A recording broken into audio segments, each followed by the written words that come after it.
Okay, having a look at back foot leg drive.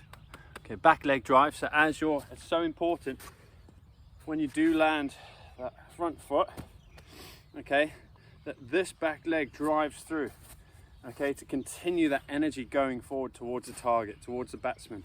Okay, far too often they land that front foot and this back leg just drags, okay, and it slows all of that energy down, it slows all of the momentum down, okay. So great little exercise for this, okay.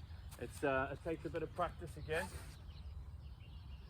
It's just walking in, landing your foot beside a cone preferably, with a ball on top. Land the foot beside, and from there, as you deliver, you're going to bring this leg through. Okay, try and kick the ball off the cone. All right. So I would start from standing, okay, because it takes a bit of getting used to. Okay, from there, and from there, as you deliver it, you're bringing that leg through and kicking that ball off the cone. Okay. Just take a couple of steps then, land the foot beside,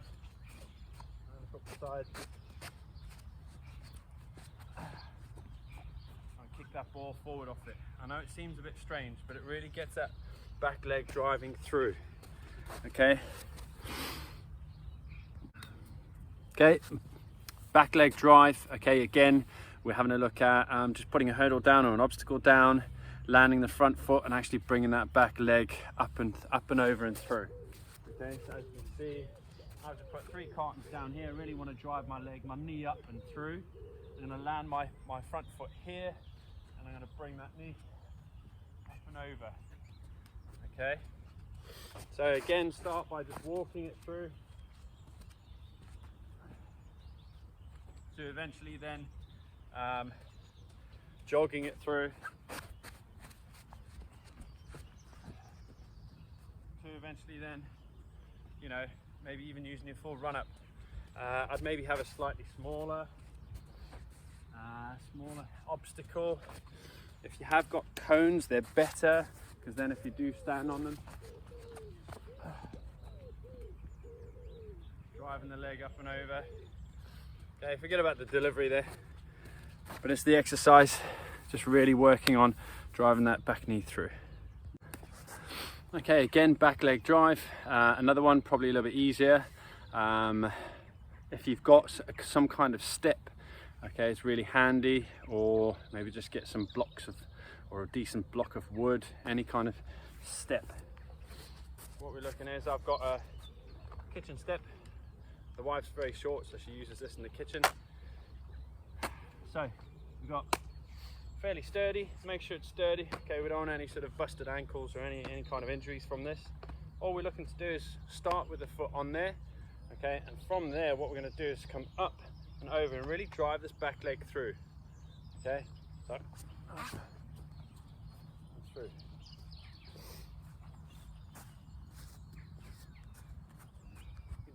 Develop that by going for one step up and through. Really bringing that back leg up and over.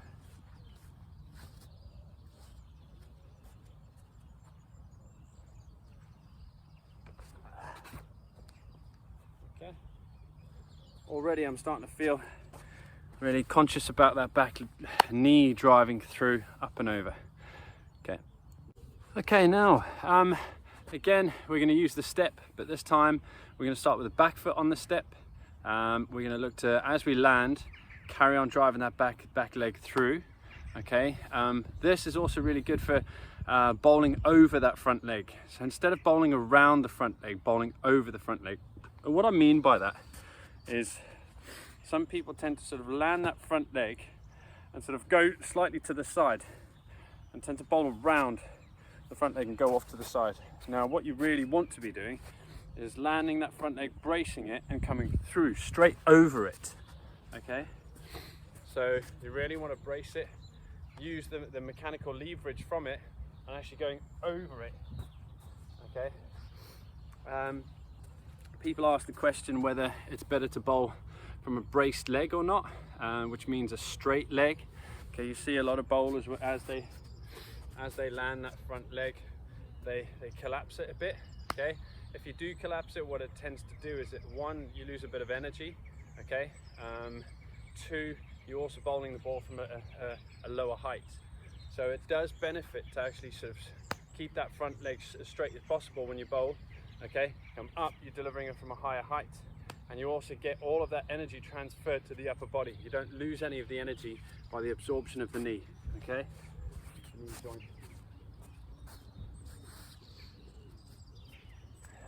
Okay, so starting on the step, so from there, you're looking to get yourself in the coil, land,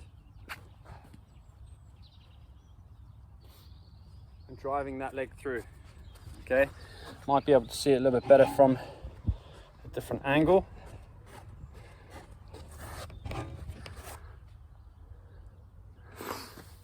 Okay.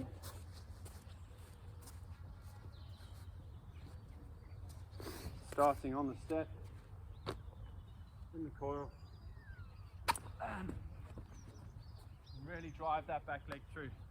And what it does is it really forces you to follow through as well. It gives you that great feeling of how the follow through should be.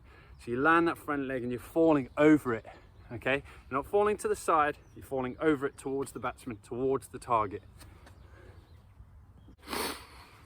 Okay, here you can see I've got the run up. I'm combining everything now. So the run up, I would get more cones down, but I'm running out of balls to get the alignment going for the run up. Then I've got the gather, so I've got those 3 steps in the gather and the takeoff, the landing, and then I've got the follow through. I've put some more cones down for a channel for the follow through. Again, you can make these channels a bit narrower as well. Okay, when you do this one, it's going to start getting a bit confusing as to how to transition from the run up to this going over the hurdles. If you're right-handed bowler, okay, then your right foot is going over first, okay? So you're taking off from your left, going over the first hurdle with your right foot, landing your right foot, okay? Then you're landing your left foot, which is your takeoff to get into the jump and the gather, and then you're landing your right foot to bowl, okay?